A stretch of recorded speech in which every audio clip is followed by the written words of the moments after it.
So copper and copper alloys. So that we know that the copper is highly conductive. Okay, we talk about the electrical conductivity. Okay, and as well as thermal conductivities. In both the things, they are very good. So copper is a versatile, highly conductive metal that forms the basis of a numerous alloys with a wide range of mechanical and physical properties. These alloys are widely used in various industries due to their excellent corrosion resistance, thermal conductivity, and workability. Right. So now, what are the different types of the copper alloys are here to discuss? The first one is copper with zinc. So the alloying element is zinc here, and the parent metal is copper. Okay. So the zinc basically is a the foreign element that is going to be incorporated with copper. So the alloy that we will get, and that alloy is known as the brass, that we all know very well, right? The brass is basically the copper with zinc. Okay, so copper zinc alloy, in which the parent element is copper and zinc is a foreign element. It means the alloying element, right? So and the commonly known as the brass. So brass is an alloy of copper and zinc, with zinc content typically ranging from 5% to 40%. So what is the range of that alloying element? It's limited to 5%, which is minimum, and maximum 40%. The proportions of the copper and zinc can be varied to create the brasses with different mechanical, chemical, and aesthetical properties. So according to the properties that we can vary the range of the zinc into the copper. Okay, so automatically, if you are varying the range of zinc, it means automatically the range of copper is also going to be varied, because if suppose you have taken 90% of copper or 10% of zinc, it means automatically you are going to vary a copper as well. Suppose you have increased the zinc amount 10% to 15%, it means you need to decrease the copper percentage from 90 to 85. Okay, in the same proportion. That's why. So both both the elements will get their proportions according to their percentage variation in their alloy, right? So and why we basically vary the percentage of alloying element, just because of getting different mechanical properties. Though we are getting chemical as well, but here we are concerned about the mechanical properties. Though we are the mechanical engineer, so that's why we are concerned about mechanical properties here, right? So for the different mechanical properties that we okay, so for the different mechanical properties that we are desire that we are basically concerned about, according to that we vary the range of alloying element. Okay, so what are the properties? Okay, so properties of brass. So first one is the corrosion resistance. So excellent resistance to the tarnishing and corrosion, especially in the non-saline water and atmospheric condition. So basically, we are concerned whenever we talk about the corrosion resistance and the corrosion, it must be a concern of environmental corrosion, because most of the time, whatever the component that we are going to design, that must be used in a normal environment condition, right? Some of that component would be in a safe zone, or some different kind of environmental areas, or but most of the time the component that we design, that we are going to produce or in a production, that all would be contact with environment. So the first priority in the sense in the concern of the corrosion is to save the material or the component with the environmental corrosion, right?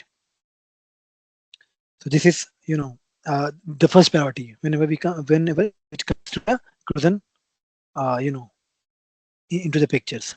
Okay, now which is the malleability. Highly malleability, making it easy to cast, forge, and machine. What is the malleability means? I mean the product that are sufficient, you know machinable, means it could easily be machined. Okay, and what are the machine process are there?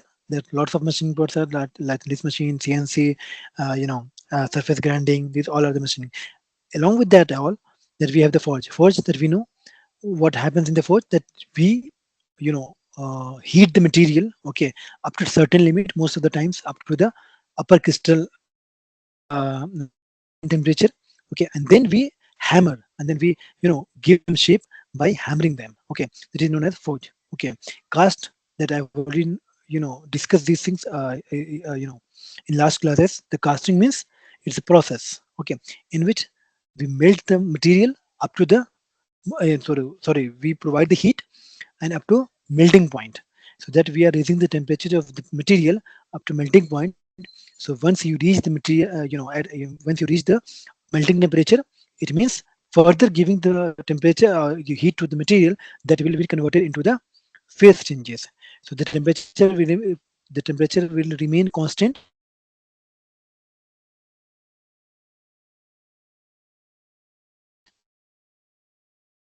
till the material will get changes into liquid from solids. Okay, so and now you are going to pour the liquid metal into the shape that you are desired in. Okay, so whatever the kind of the desired shape that you basically concern about, you can make the mold of that kind, and then molten metal will be poured in that mold, and the molten metal will take the shape of that particular mold cavities.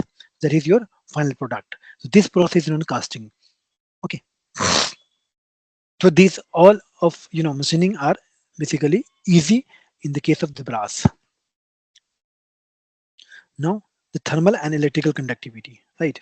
So if we talk about the conductivity, the moderate conductivity lower than the pure copper, okay, but adequate for the many applications. What does it mean? Is whatever the conductivity that we have seen in the pure copper, that is very high. Okay, so in brass you would get other conductivity, but that would not be appreciable, or that would not be up to that. Compared to the pure copper, it would not have that much of sufficient conductivity. So you could say it is just a moderate conductivity. Okay, so in between, not that too much or not very less. So now strength and hardness. So moderate tensile strength can be enhanced by altering the zinc content or by the heat treatments. Obviously, so strength and hardness that we have discussed what these two terms is actually. I have already gone into the details in last classes. What is the strength? What is the hardness? Okay, so the hardness and strength that we get from the brass, that is basically having the moderate tensile strength. It means if we talk about the pure zinc or pure copper, they are having the more strength and more hardness, but we can alter, we can change by the zinc content. Okay, we can varying this zinc content or percentage. Okay, other way of making your brass more strengthable and more hardness, that is a heat treatment. With the help of the heat treatment, that we could moderate, we could enhance our strength and hardness of brass. That is the two kind of the ways. Okay, so now aesthetic appeal. What is a attractive golden or reddish appearance often used in the decorative application? This is the kind of things. So it's basically the the appearance, how it appears. It look like a golden. Okay, that's why sometime it is used to be in a decorative perspectives or applications. Okay, antibacterial inhibits bacterial growth, making it suitable for the sanitary application. So it has the tendency to naturally inhibits the bacteria growth. Okay, so it stops. Basically, it has a tendency to stop the bacteria growth. That's why the brass is mostly used in a sanitary applications. Okay.